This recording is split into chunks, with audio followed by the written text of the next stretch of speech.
All right, let's get started. What are you doing? What am I doing?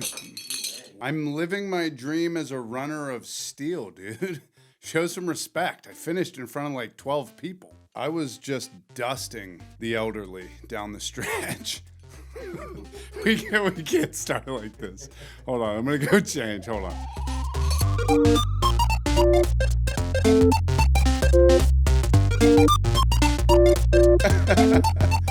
All right, everybody, welcome into our Pittsburgh Podcast presented by Better Call Cy. I am your host, Bill Crawford, and as promised last week, we have our first official guest. Dan Rooney is joining us in just a little bit. We had a phenomenal conversation with him at the Hall of Honor, and it was an honor for me to sit down with Dan and just go over all of the things that went into the draft. I mean, I was down there in Steelers country and on the North Shore all weekend long, and I wanted to get a bird's eye view from a Rooney perspective on what went into that and what it meant to him, his family, the Steelers, and our city. So that was a great conversation that will be coming up shortly. So stay tuned for that conversation. Another great weekend for Pittsburgh. The Dick's Sporting Goods Pittsburgh Marathon weekend of events. 11 events, 52,000 participants, 300,000 spectators. Just a tremendous weekend again for our city. I love the Pittsburgh Marathon and what it showcases of our city. I think it's really one of the best days of the year in Pittsburgh. As much as the draft really featured downtown and the North Shore, I think that the marathon is such an amazing way to celebrate all of our neighborhoods and really to see the different types of energy that you get in each of the neighborhoods.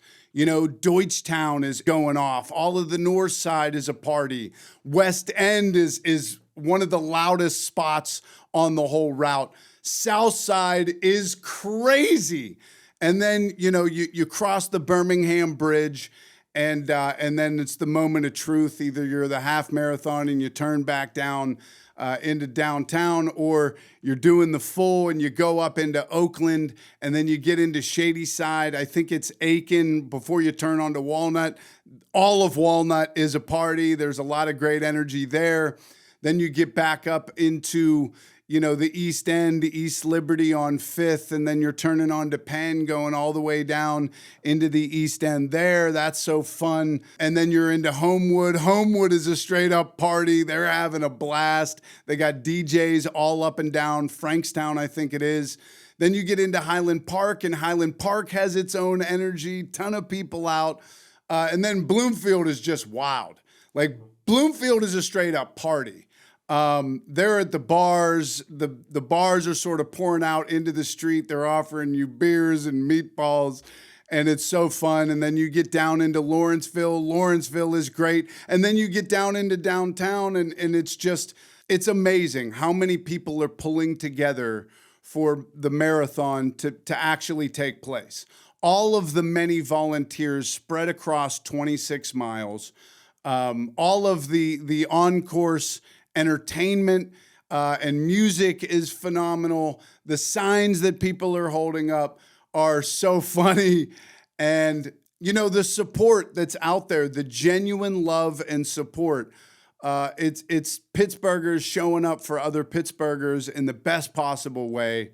I couldn't be more proud of my niece and my daughter and our family for the way they showed up. And I'm going to talk about the actual race, but really just wanted to congratulate Troy Schooley and everybody at P3R, all of the volunteers, for just a phenomenal job at hosting this thing.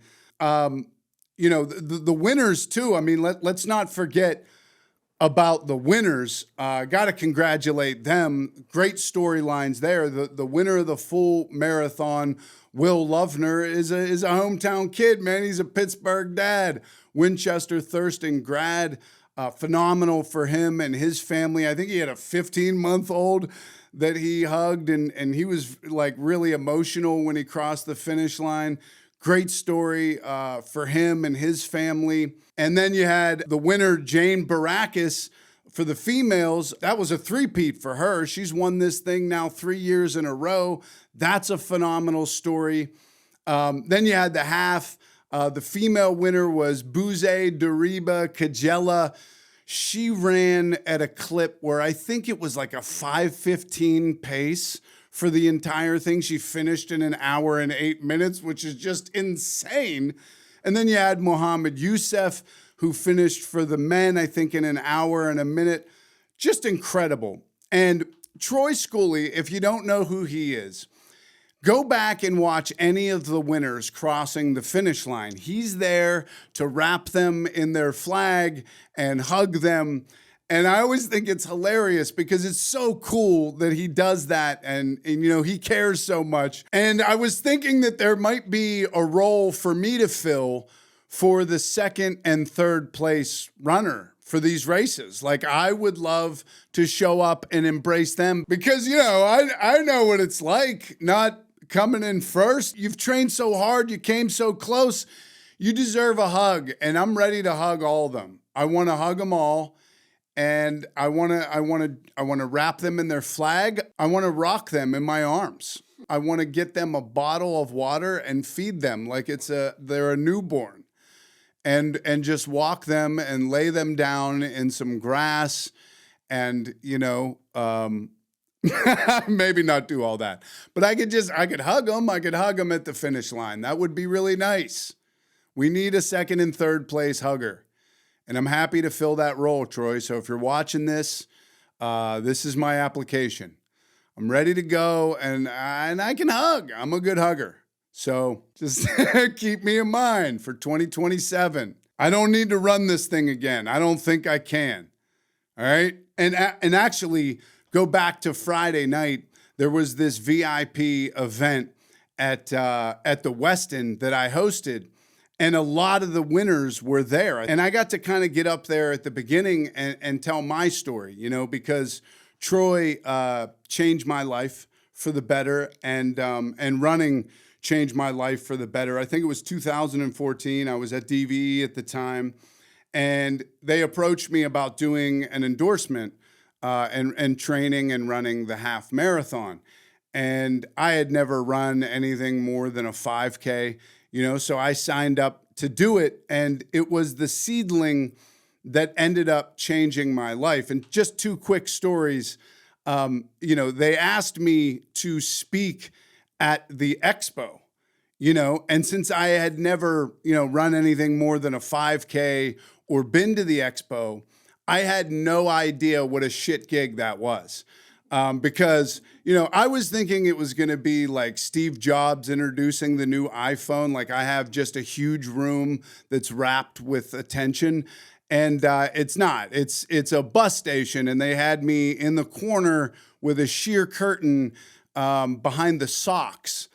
And I gave like this satirical TED Talk speech. And nobody knew who I was in the room. There was like 5 people there, right? And nobody got my sense of humor or knew my sarcasm. So I just gave this speech, and the last line of this speech was, guys, I've gone from a couch potato to a long distance runner in just 3 short months. And I don't want to get ahead of myself here, but I think I can win this thing tomorrow. Nobody clapped. Nobody laughed. Everybody just got up and walked out of the room. And they were like, who's this jagoff who thinks he can just win this thing after training for 3 months, right?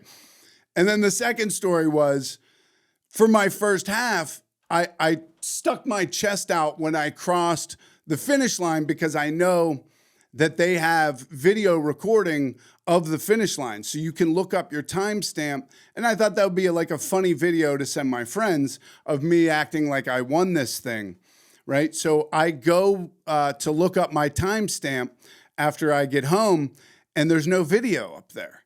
And I'm like, oh, that's weird. So I emailed the marathon people and I'm like, hey guys, I looked up my timestamp and there's no video of me crossing the finish line. And they get back to me the next day and they're like, Mr. Crawford, we do apologize. The Ethiopian gentleman was winning the full marathon at that time, so all our cameras were on him. And that really humbled me. Like, I was over there showboating, and this guy lapped me. He finished the full in like 2 hours and 10 minutes or something. I forget what the time was. And so, you know, that was basically my story from running the half. And then in 2016, I set the goal for myself to run the full marathon. Now, I didn't end up doing that until 2023. That's when I ran the full marathon, and it legitimately changed my life. It was 7 years to realize that goal. 7 years of inconsistency. 7 years of being overwhelmed by my life and reacting in destructive ways. 7 years of me telling myself self-limiting stories that I'd told myself my whole life. But something changed for me in 2023. I walked into the Fleet Feet store. I met Deb, this woman who's very special to me now. And she said, hey, are you training with anybody? And I didn't know what the hell that even really meant. And she was like, sign up with Fleet Feet. So I signed up with Fleet Feet. I trained with them, and it changed my life. And I think running for me is the best way to combat that voice in your head. You know, that voice telling you those limiting stories about yourself, that voice filling you with fear, telling you all the things that you can't do. By the way, if that voice was a person, you would immediately block it on all social media accounts and stop being friends with it immediately. But when I started running, I felt this sense of community. Just for the first time in my life, I started investing in my health in a way that I had never invested before. And for me, that voice in my head, it gave me an opportunity to go 1v1 with that voice every day, basically. And I don't know about, you know, what that voice is in your head. And I don't even know if maybe you have a voice in your head. Maybe you think I'm insane and I have voices in my head. I'm just talking about that little piece of you that thinks negatively about everything. And for me, like, as soon as I would start running, that voice started off whiny. It'd be like, why do we have to run today? It's cold outside. And then it went to fear. It was like, oh man, your ankle is throbbing right now. And you know what? Your right knee isn't doing a whole lot better. You should probably stop running. And then it went like full-blown fear. And it was like, dude, what if you get hit by a truck? And then it gets existential, you know, and then it's like, we're all gonna die. Like, why put yourself through this? Because if you don't run, you just look at people that run as people that wanna inflict pain on themselves. Like, they look at running as self-inflicted pain, which of course it is. But on the other side of that pain is mental clarity, mental toughness, resilience. Like, for me, I changed my relationship with pain. I changed my relationship forever with what sucks. I now have a hierarchy in my head of what actually sucks in life. You know, like, if you climb into bed and realize, oh no, I forgot to take out the trash, like, that sucks, right? But it doesn't suck anywhere near as waking up when it's still dark outside and running 18 miles in January, you know? And like, I hate sitting in traffic, and I used to get road rage. And I've talked about this before. My mom actually has backseat road rage. She gets road rage while you're driving, which is insane. But that's kind of where I get it from genetically. And now when I'm in traffic, I'm just grateful that I'm not foam rolling my IT bands after a long run. Because when you put yourself through that kind of pain, you're actually changing what you think is possible. Because if you're going to run a full marathon, There is no way for you to be in the shape that you'll need to be in to complete it before you start. You just have to start. And that is actually why I'm sitting here right now. I left a job with a pension, with security, with health insurance, with notoriety, just for the chance to realize a dream I've had for a long time. And I only felt strong enough to take that leap because of my training, because I now know through my running and through my training that I don't have to have it all figured out. I just have to start. And so that is, to me, that's why I run.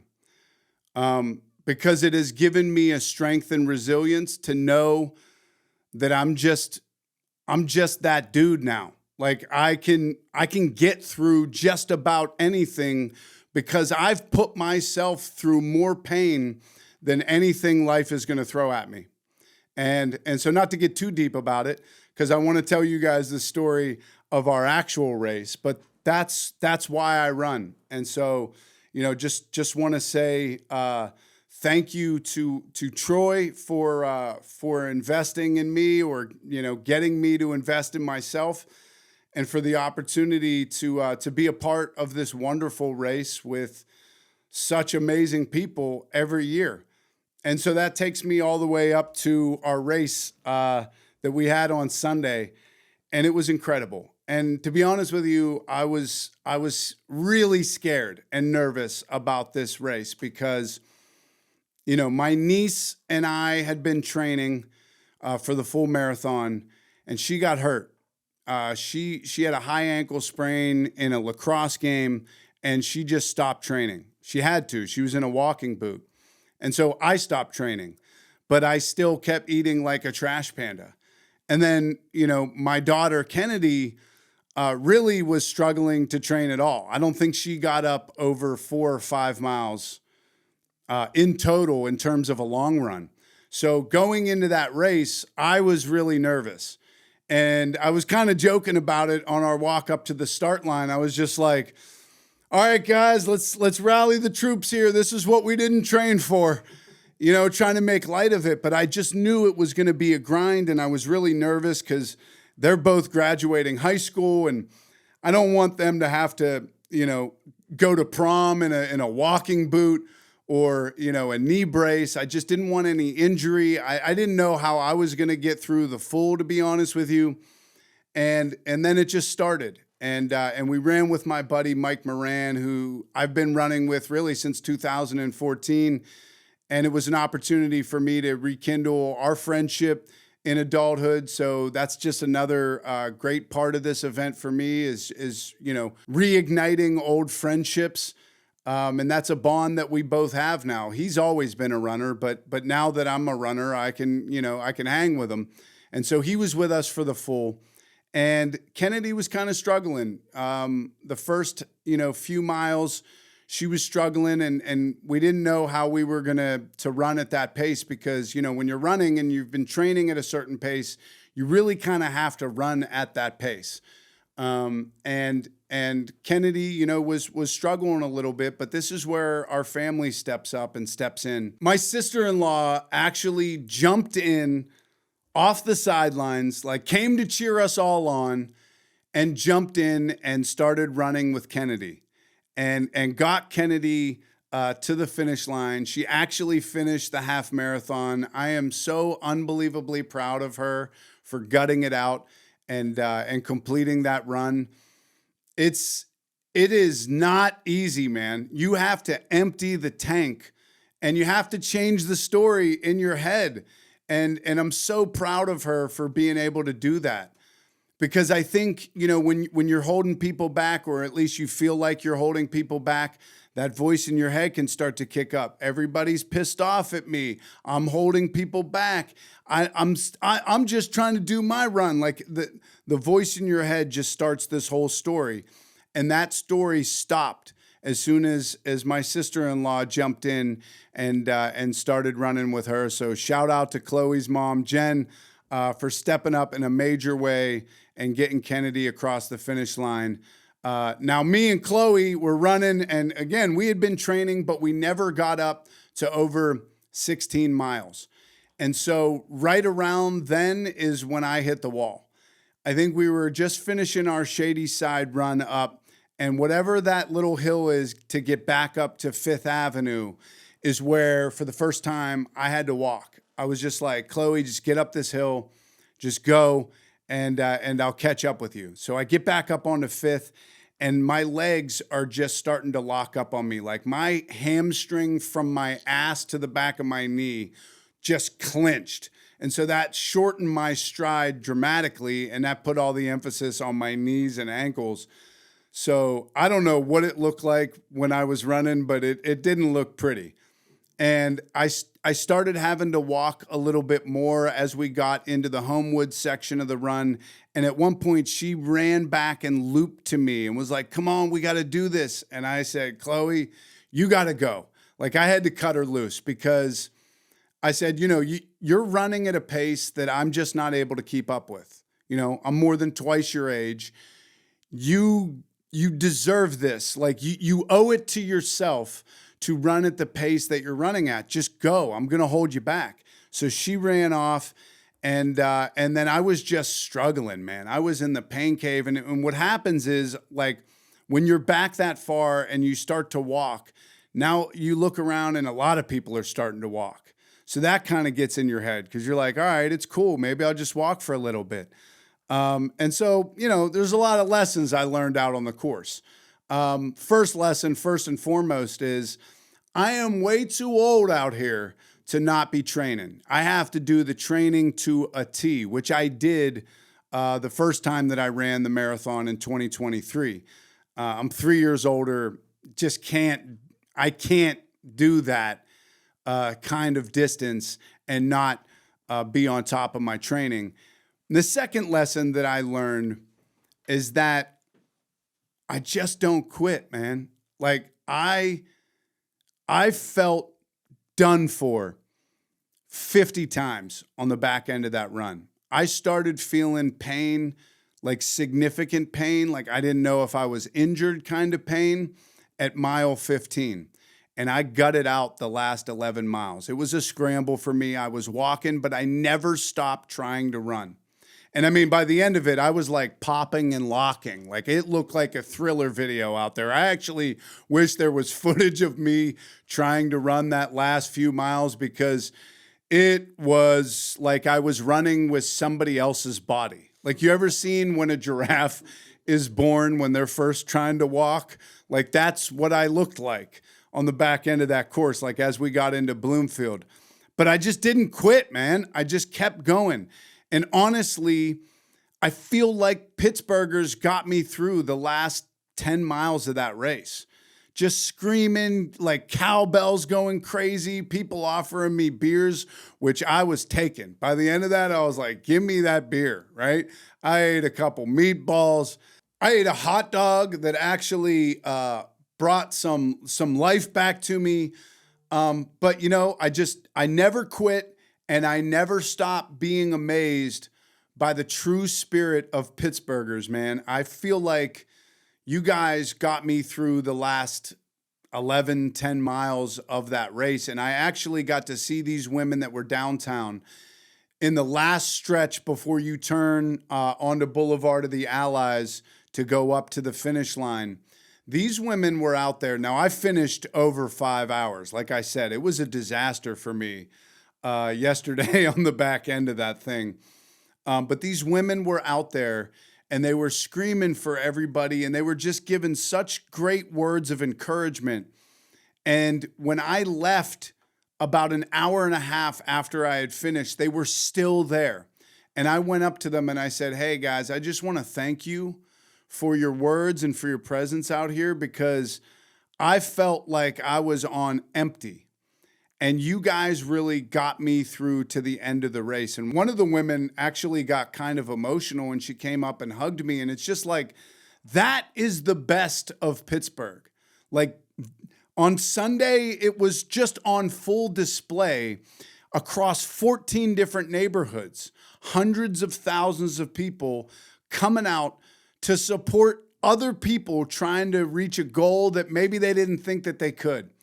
And so I just feel like we are, as a city, beyond having a moment. We are in an era, and I am excited for that to continue through the summer. And I am so excited for you guys to check out this interview that I did with Dan Rooney. I mean, first of all, just to have him as our first official guest of our Pittsburgh podcast is such an honor and a privilege. I have such reverence and appreciation and respect and love for the Rooney family. I met Greta because I started doing the Steelers fashion show many, many years ago. I think she is such a graceful, wonderful person. And I got a chance to meet Art, and I just love their whole family. And I was so fascinated by just the massive undertaking of the draft that I just kept asking for a sit down with Dan, because I knew that this is one of his big projects. He's getting more and more involved with these big time events and projects to really advance the game of football, whether it be internationally or in our own community. So he had a huge involvement with the game in Dublin and with the opening of the Hazelwood Green Field and with the draft. And so I got to sit down for an incredible talk with Dan Rooney at the Hall of Honor, and we're going to show that to you now in its entirety. Please enjoy, and we'll see you next week on our Pittsburgh Podcast. Take care, everybody. All right, our Pittsburgh Podcast welcoming in our first official guest, Vice President of Business Development and Strategy for the Pittsburgh Steelers, Dan Rooney. Dan, I can't think of a better person to talk about the draft with than you. Thank you so much for making the time. Great to be here, Bill. Big fan and pumped for your podcast. So thank you so much. That means a lot to me. Obviously, you know that I love your family, and I want to start with your family. I heard you talking a lot about your grandfather and your great-grandfather, but do you think either one of them could have imagined the size and scale of what we just hosted here in Pittsburgh? Yeah, hard to imagine what their thoughts would have been about the Pittsburgh draft and what we saw last week. But two proud Northsiders, and the fact that that many people were on the banks of the North Shore, right here on the north side of Pittsburgh. Pretty cool to think about what my great grandfather and grandfather had seen of Pittsburgh back in their day, and I just know they'd be proud of our city, proud of the Steelers, and proud of everyone rallying around the moment, because it was incredible. What do you think would have shocked them the most? Like the sheer scale, the size of the draft theater stage, or the fact that all the fans participate now and they all dress up like they're going to Comic-Con? I mean, all of it, but the size of that theater when they first started putting that thing up and building it, that's when it became real for me. A couple weeks leading up to the draft, when we saw the size and scale of that theater, you knew we were in for a big time event. So I'm sure, back in the day for, my great grandfather, I know the draft was done in a hotel meeting room. Right. I think it was a different story back then. So dramatically different environment, and just seeing the number of fans walk across the Clemente over to the North Shore from Point State Park, and everywhere they were coming from, it was a dream come true for all of us. It really was an incredible spectacle, and I'm just wondering, what do you think Bill Nunn would have thought of this? Because the draft itself is kind of like a grind you do in the dark days. Like, you're not sharing that with anybody, and now all this this glitz and glamour. What do you think he would have thought of this traveling festival? Yeah, but Bill Nunn, absolute legend from the scouting community, and we were able to celebrate Bill Nunn up on stage with our second round pick. John Stallworth and a member of the Nunn family made that second round pick. So we wanted to celebrate him first and foremost. But the scouting community, that they were in the war room throughout the draft, and they were focused on our picks, and I'm sure Bill Nunn first and foremost would have been focused on getting the Steelers in order on the roster side. But I was getting texts from our scouts throughout the weekend saying this is unbelievable that the draft has turned into that. So hopefully Bill Nunn is smiling down somewhere proud of Pittsburgh as well. Did you get to enjoy any of it, or were you just working the whole time? Yeah, that was kind of my approach to the week. Have fun with it. It's all the work had been put in at that point. So be able to enjoy the events.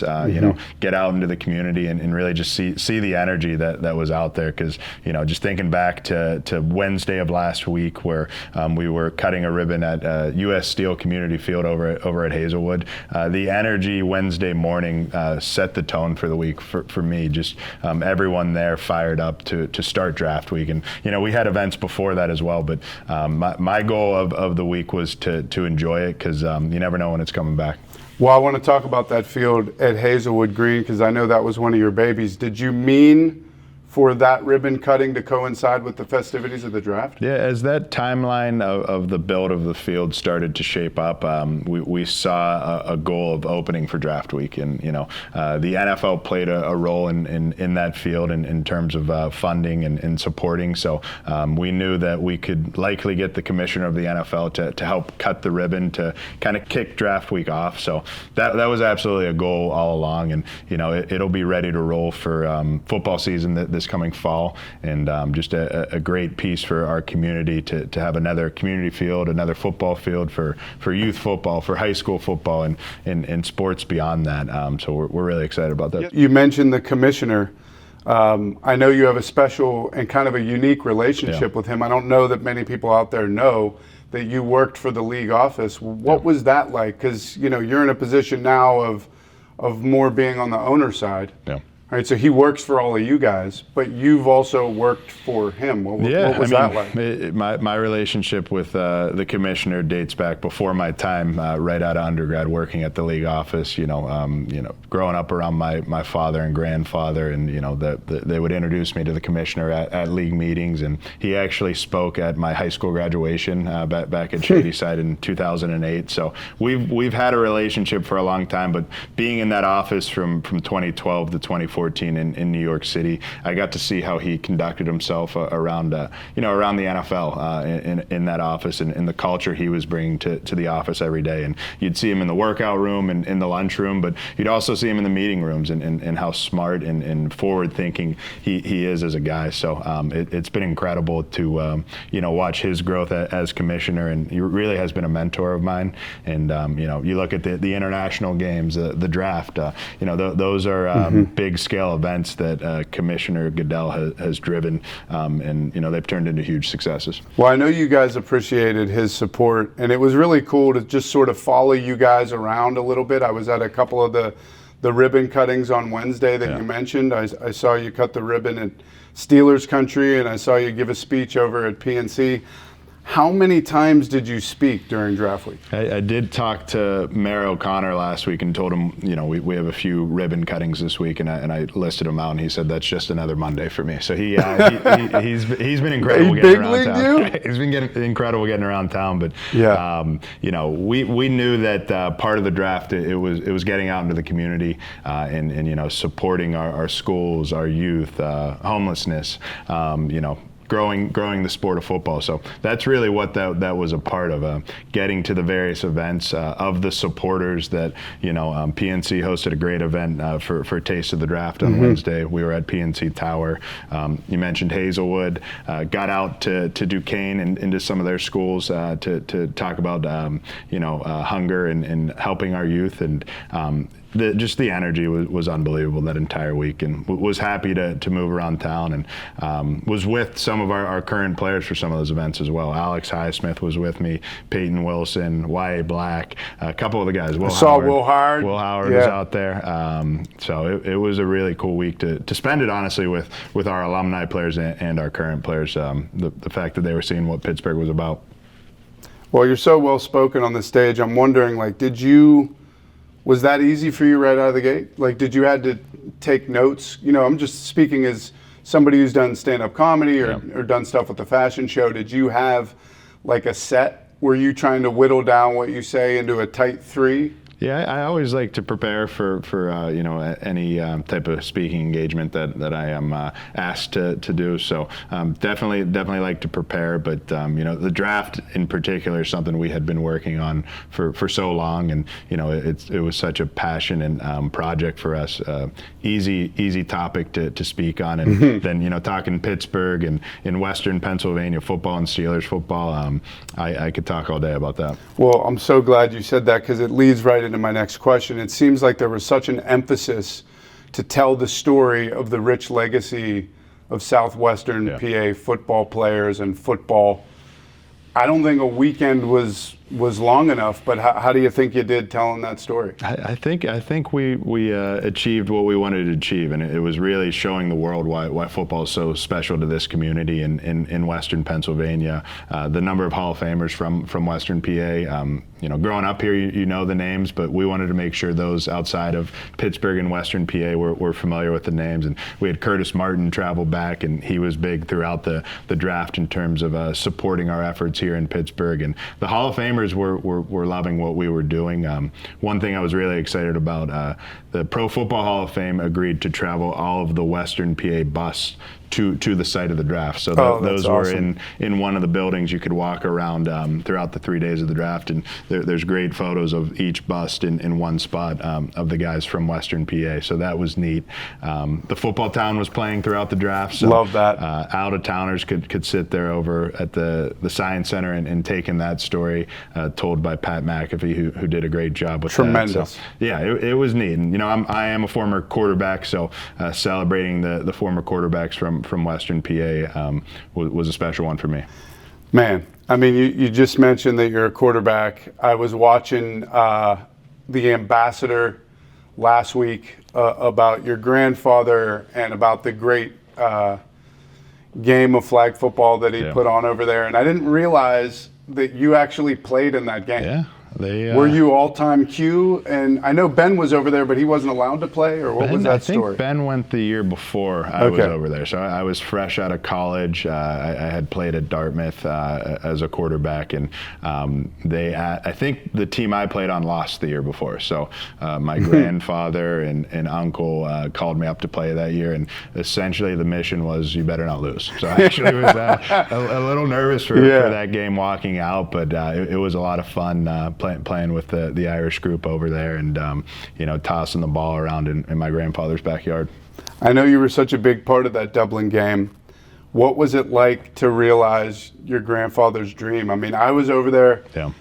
An all-time moment for, as a Steelers fan. What was it like for the Rooney family? Yeah, my grandfather laid the blueprint for how the Rooney family is passionate about Ireland, our home country, and that game coming back to Dublin after we played a preseason game there in 1997 really was a full circle moment for us, and kind of like the draft, well prepared, a lot of hard work went into it, but we executed it, and we have such a good team in place here with the Steelers, the NFL, and those around us from the public and private side of Pittsburgh. It couldn't have gone better, and it ended with a win, so that always helps. Definitely helps. When did you first have the idea that you wanted to host the draft, and then what are the next steps? Yeah, we sat down a number of years ago, with my father, and he had the vision to bring the draft to Pittsburgh. We saw what it did in Nashville and some of the other cities where the number of people that were traveling from out of town to the event, and coming out of the pandemic, we felt like Pittsburgh could use a bit of a revitalization, and what better way to do that from our seat than to help bring the draft to Pittsburgh. So we started traveling to the various drafts, Kansas City in 2023, Detroit in 24, and then once we received the bid, we went to Green Bay last year. It was important for the Pittsburgh delegation, Steelers visit Pittsburgh, our political supporters, our corporate leaders, as well as our nonprofits to make these trips to other drafts to see what worked and what didn't work, and that was critical to see what played out there, so we could bring those learnings back to the table in preparation for our draft. You win the bid. Ballpark, how many meetings from then till now? Yeah, it was hundreds, thousands. Over the years that I just listed out there, meetings multiple times a day, and they ramped up the closer to the draft we got. So would probably call it became a second job, but it was such a fun project. And again, the leadership from the NFL, they are a master class around these events. So we trusted the process, but it took a lot from the local team to rally around it as well. And that's one of the things we're most proud of. The Pittsburghers rowing in the same direction, and that's why it was so successful. There was a plan that everyone believed in. I heard somebody say this, and I couldn't agree more. If you have it in a big city, the city kind of swallows the event. Like when we were in Vegas, you could go a couple casinos over, and unless you saw somebody with a Heinz Ward jersey at the slot machine, you wouldn't know that the draft was in town. Yeah. And I'm not sure that that's not happening every weekend out there anyways. Right.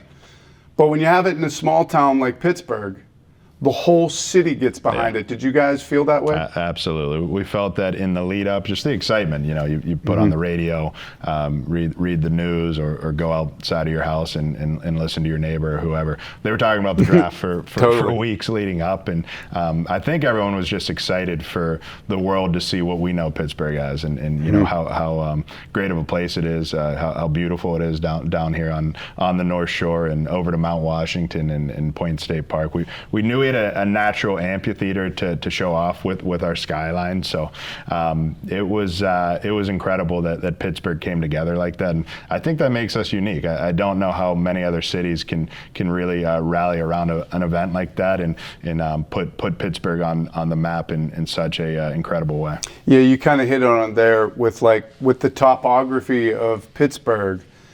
That made it more unique than anything. Yeah. The fact that we have a river running through the footprint of the draft campus. I mean, last year I was watching the festivities in Green Bay, and it looked great, but it's this giant field. Right. It's a flat field. Yeah. There's no real activity going on. I mean, I was over on the Steelers country stage for most of the weekend, and it was incredible. I mean, it was such a massive footprint that I didn't get to see it all. Right. No, and there were people everywhere. No matter where you went, there were people at the point walking across the Clemente Bridge, and then inside of our stadium. If you looked around, night one of our stadium as we were leading up to our first round pick, our field was packed with people. The lower bowl was largely packed. So, yep. And that was really neat. So the footprint worked out great. And you look at those past drafts, they had their own unique setups, but having it at the Point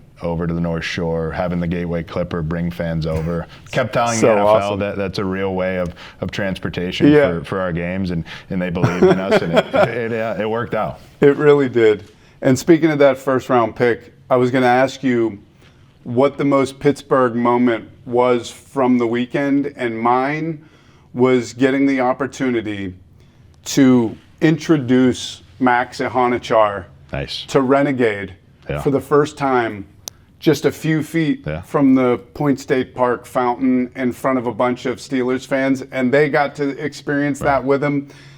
A moment I'll never forget. What was your most Pittsburgh moment of the weekend? Hard to beat that one. Introducing Renegade to someone is a special moment. But talked about some of the alumni that came back for our draft, and night one having Mel Blount on stage, Cam Hayward, T.J. Watt, two of our current guys, accompanied by Heinz Ward, Lynn Swan, and then we keep talking quarterbacks. We were able to bring out Ben Roethlisberger and Terry Bradshaw. So for me, that was an incredible moment moment for Steelers Nation to see those two guys on stage. Yeah. They gave a hug and a wave of the towel to the crowd. So that was a special moment for me. Then you look at our 7th round pick. We talk about Western Pennsylvania football. We take a guy from Pittsburgh, from Mount Lebanon, and you saw the passion he had for Pittsburgh in that moment. So it's a long list of Pittsburgh moments that played out. Those are great moments. I mean, I don't know that I've ever seen Terry Bradshaw and Ben Roethlisberger in the same venue. Yeah. Certainly not embracing in that way. That was awesome. How much does it mean to have the hometown coach for this draft that we're hosting here in Pittsburgh? Yeah, Coach McCarthy is a Pittsburgher through and through, and it just so happens that his first draft with the Steelers was in Pittsburgh, so pretty special. I know he was fired up for the city, and he got around a little bit that week as well to check out the festivities. So I saw him in Hazelwood with the Greenfield hat on. He was over at Hazelwood. I think he got over to see the football town as well for a Pat McAfee hosted event. So, very, very fitting because we wanted to celebrate our great coaches too. It's a long list of great coaches that come from Pittsburgh, and he's one of them. You guys did such a phenomenal job getting all the alumni here. How do you figure out how you're going to utilize each of the guys? And was there anybody that you wanted to get here that schedule-wise couldn't make it happen? A big shout out to Mike Marchinski. He runs our alumni relations department. Chin did a fantastic job with his team the entire week and leading up to it, getting the number of alumni that we had in town, and there was enough for our guys to do, but it was really creating their schedule and making sure they could get around seamlessly, which from all accounts it went pretty well on that front. Absolutely. I think you guys kind of lead the way in that regard, and I don't know that it's like that anywhere else. The way that your family treats alumni and former players. I mean, I was talking to former players all weekend long on the Steelers country stage, and that's what they kept coming back to. Man, the Rooney family. Why is it so important for you guys to keep these guys in the family when they're done playing football? Yeah, I mean, that's kind of what you always would hear around the building, and you still do. Once you're a Steeler, you're a Steeler, and that's not just while you're with us. That's after your playing days as well. So our players are family, and we want them to know that and feel that, and we just have so much respect for the sport. So when you don the black and gold, you're a part of that family. I talked to a lot of players that kind of admitted, just as Max did on the stage, that maybe they didn't know Renegade, or maybe they weren't familiar with what a terrible towel is, or maybe they don't know even where Pittsburgh is on the map. How do you introduce them to Pittsburgh? Like, do you take them through the Fort Pitt Tunnel, then swing back up around, go to the Mount Washington, take them on the incline, go to Permanis? Do you have somebody that specifically teaches them all about Pittsburgh? Is that a position in the Steelers organization? And if so, are you taking applications? Yeah, we can talk after this, absolutely. Okay. But from the moment a guy is comes to Pittsburgh, it's not hard to see the history. You land in Pittsburgh and you walk by Franco Harris at the airport. So I think they start to feel it. But our draft picks, there is a rookie orientation where they're able to tour around Pittsburgh and understand our history and get out into the community as well. But if you just go over to the south side, our practice facility, our history is on all the walls. You see the 6 trophies, but we have a team photo of each team dating back to 1933. Wow. There's a wall devoted to each position and some of the great players that played that position for the Steelers. So there's literally history on the walls for those players to see. And then during rookie minicamp, we do bring the rookies over to the museum we're sitting in, and they're able to watch a film on our team history. So yeah, we want them to understand that the Steeler organization has a rich history, and they should be proud to wear the logo and to represent our city. What happens with all this stuff? As of this recording, they're still breaking down the draft theater and the footprint of this whole thing. Us getting in here, it was like a military zone. Hard to get in, wasn't it? Yeah. We had to go up and have somebody open the gates to let us into this massive draft campus. What happens with all this stuff now? What are you going to do with the fan activation stuff? Yeah, I mean, big opportunity to hold on to a lot of the stuff you saw at Steelers country and utilize it throughout the season up at training camp. So excited to continue to use the pieces that made Steelers country so special. But we did have a list of items that the NFL used, whether it was on stage or in the player tunnel as the draft pick walked out, that we put on a list and said we'd love to put that in our museum or on display somewhere. So you'll be able to see some of the 2026 draft artifacts at the Steelers stadium. That's awesome. Here in our museum coming up this summer. So we're excited to put those on display. You're batting 1,000 right now, man. What's next? Are we doing the Super Bowl, Olympics? Yeah, we proved that we can host big events here in Pittsburgh. I do know that, and proud of the city for the efforts there. So I think the sky's the limit for what we can do in terms of what the future's looking like. But I'm pumped up for the 2026 season first and foremost. I think we did a great job in the draft, and we're excited to win some football games. Dan Rooney, thank you so much for taking some time. Really appreciate it, and congratulations to you, your family, the Steelers, and really the city of Pittsburgh, because I feel like we're all riding high right now, and I appreciate you're taking the time. Me on. Good stuff. Yeah, thank you so much, man. Thank you. All right, ladies and gentlemen, thank you so much for watching another episode of our Pittsburgh podcast presented by Better Call Cy. Thank you to all of you. Thank you to Dan Rooney. Remember to like, subscribe, and share this episode with everyone you know. This is our podcast, and it's all hands on deck. It's an all skate. Next week, we have another guest. You guys are not going to want to miss this. It is our first in-studio guest, and I couldn't be more excited about it. We'll see you guys next Tuesday. Thanks for tuning in.